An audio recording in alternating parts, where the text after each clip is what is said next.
Iris from Cashmere Goat, and welcome to our 21st podcast. You can see that it's just me today, and I am al fresco in front of the shop. It's a beautiful time of day. It's a little before 5, and this is the time of day when the front of the shop gets nice and shady. It's often a time when one of us is going to come out here, maybe if we have some product photos to take, because the light is very perfect with this diffused brightness. So I am, there might be cars, motorcycles going by. Yep, car, could be dogs barking, could be people walking by to say hi to me, I don't know. But I just thought I'd try this, and unfortunately Kristin is not able to join me today, and I know it's always so much more fun when we're together, but it's also been a little while, and we thought we better catch you up on some of the goings on here at the Goat. Also, I do want to say that behind me, you can't see it, but is our favorite ice cream spot, River Ducks.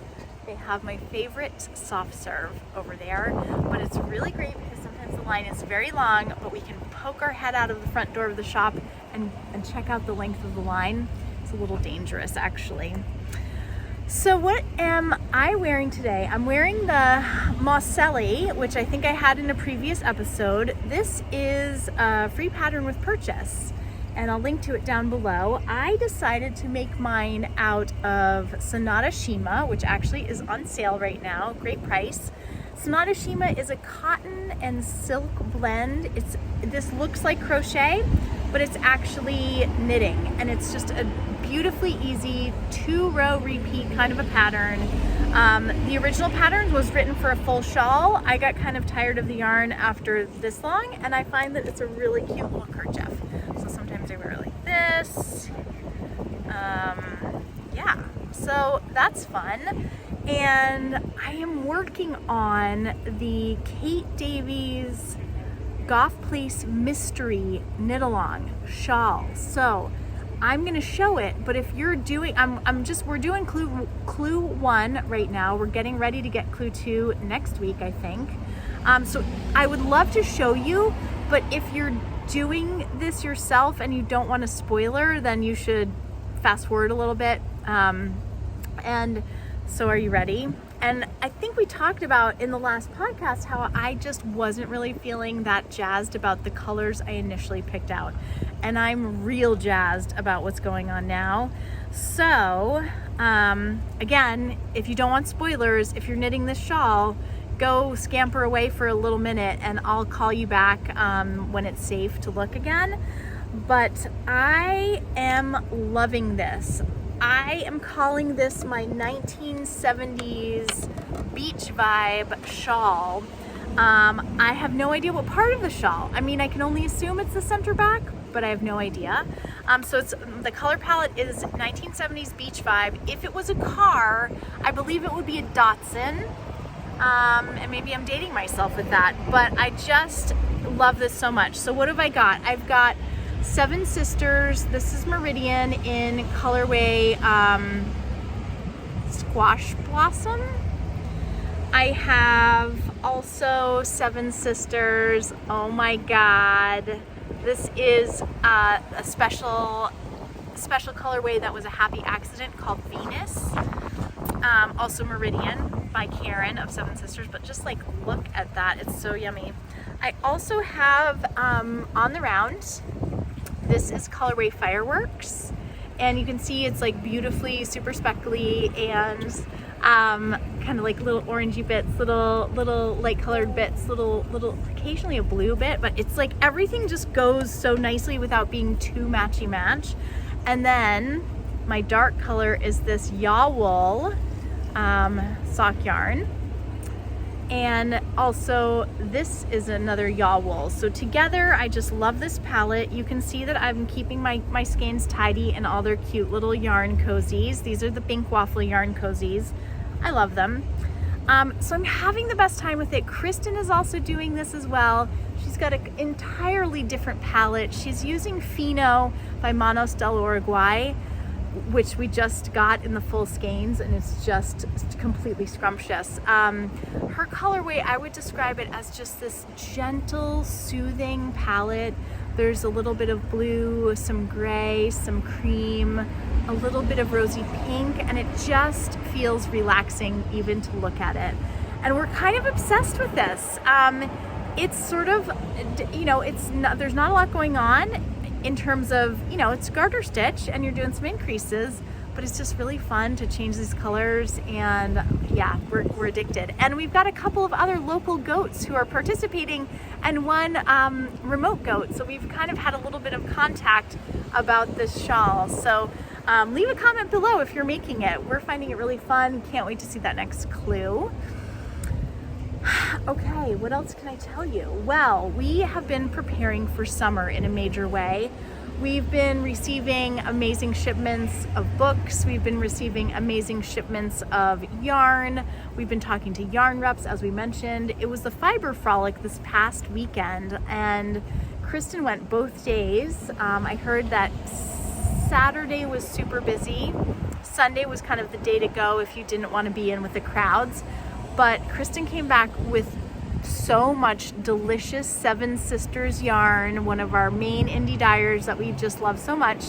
And so we've got a nice solid supply to roll into the summer with. I would say of the current batch, colorway Zinnia is just like outrageous. It's outrageous. It's, yeah, on all the yarn bases too. And wait, there's another one too, Hibiscus. Hibiscus is gorgeous, and that's not one that I had seen before. So great stuff. Some kits will be coming. We've got some good ideas about that. So that was big news. This weekend, it's Worldwide Knit in Public Day on Saturday, June 8th. And we are unsure about the weather.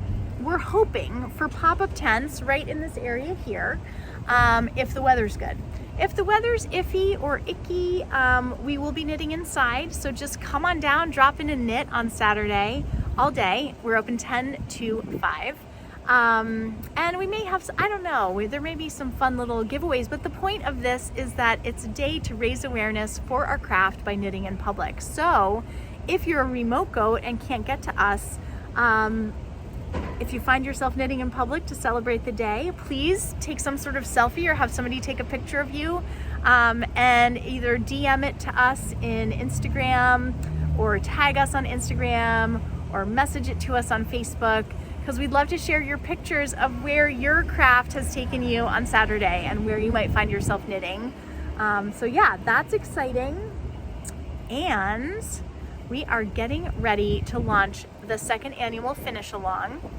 We started this last summer because I don't know about you, but a lot of us accumulate projects that along the way that maybe get unfinished because we've got the next thing and the next thing and the next thing. And we thought it would be really fun to have kind of a focus on finishing and to really like excavate those deep, far-reaching corners of our closets and our bins and pull out those projects and maybe give them a little love. So when you sign up for the Finish Along, you will get a downloadable project planner. Everybody likes a planner, so you can set some goals and figure out what projects you might be focusing on. And you will also get occasional encouraging emails, just maybe sharing some of the progress that folks have been making in finishing projects. As always, we always collect tips and fun patterns that people are knitting, so we just like to share that information out. And you'll get information about popping into one of our meetups. We will have Finish Along Zoom meetups a couple times a month through June, July, August, and into September, because we're still in summer mode in September. And last fall we had a knit along in September, and it was kind of a lot actually, because we're still so busy with visitors. We get a lot of retired folks who come up in September. It's such a good time to visit Maine. It's one of my favorite months. So we're going to extend the Finish Along into September and set everybody up for good success for those winter projects. And we're going to have Zoom meetups, and we will also have Sundays at the Goat to knit together, because we found that our Sunday group has a really sweet vibe. you don't have to sign up for the finish along to come into a Sunday. If you don't want to do that, that's fine. The main thing is it's fun to gather and knit together and put in some rows and stitches and have some chatting. And last weekend it was so funny because somebody was weaving in ends on their Sea Haven, and nobody likes to weave. I mean, some people like to weave in ends, but a lot of people don't. And this person was sort of dreading it, and then got a lot of ends woven in as we just chit-chatted away. So the in-person drop-ins for the finish along will be, I can't remember, I think I said 11:30 to 1:30 on Sundays, but it's casual. You know, we often get pretty busy, so we may not be able to sit and knit as much on Sundays, but we will when we can, because we really enjoy it. Love hearing about what you're working on. So that's the finish along, and gearing up for the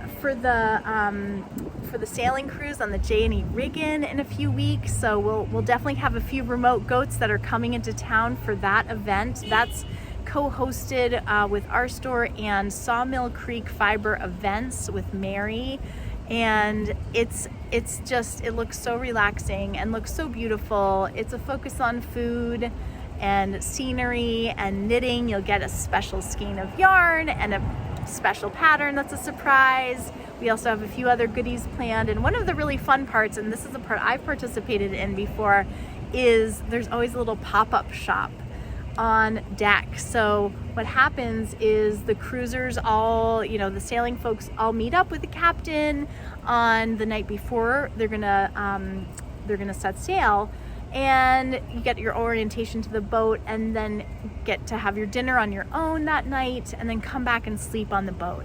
And then when you get up, you're still at the dock. You sleep, in the harbor that night, and then in the morning have a great breakfast. And then while you're finishing your breakfast, the little elves from Cashmere Goat are scampering around on deck to set up a pop-up shop for you.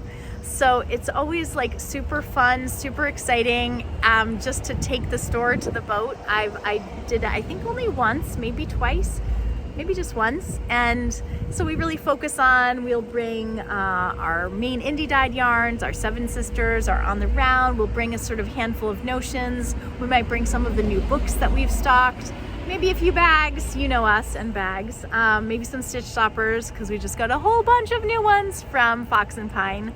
So yeah, that is another thing that we're looking forward to in June. But summer has kicked off here, and the vibe is amping up a little bit, but like not too crazy yet. But we're definitely seeing a lot of folks from away who have arrived for their summers or here just for a few weeks, and it's just always really fun to meet up with these folks and help them as they're navigating the store, looking at patterns. So it's a fun time, and it's sort of like this little anticipation of excitement. Just trying to think, is there anything else you need to know about right now? No, that might be it for the moment. I just wanted to be sure that we hopped on to make sure you knew about the Knit in Public Day, the finish along, and yeah, thanks for joining us. Thanks for watching. If you enjoyed this solo Iris without Kristin, sorry about that part, but if you liked it enough to stick around this far, even though Kristin's not here, give it a thumbs up, leave us a comment. Hopefully Kristin will be back for another podcast soon, but I'll try to carry the podcast torch if she gets too busy, because she's got all this ordering, all this organizing, all this back end of things stuff. But I'll drag her on for another podcast soon. Hope you're all well. Hope you're knitting something great or crocheting something awesome. Thanks for being here, and yeah, happy knitting.